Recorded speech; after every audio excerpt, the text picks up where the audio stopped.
When Bill was a teenager, he heard a song on the radio and decided it was a sign. Then another song. Then another.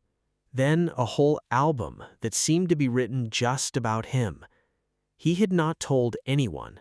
He was totally convinced God was speaking to him through every song on the radio. He was feeding it instead of testing it.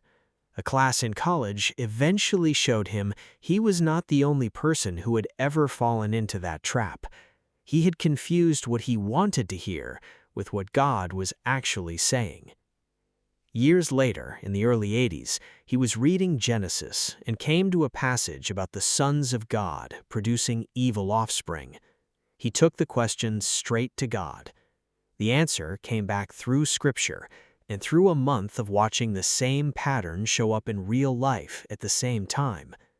God told him, the same way Jesus works through people who follow him, there are other forces working through people who follow them.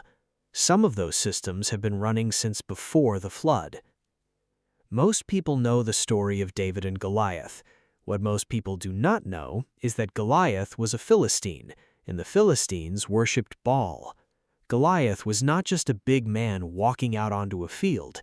He was a man operating inside a spiritual system that had been running for centuries. David was not just a kid with a rock. He was a kid with the real thing going up against the false. He won not because he was bigger or stronger, but because the system behind him was the one that actually works. That is the contrast the mind of Christ produces. It shows you what is real and what is a very old imitation.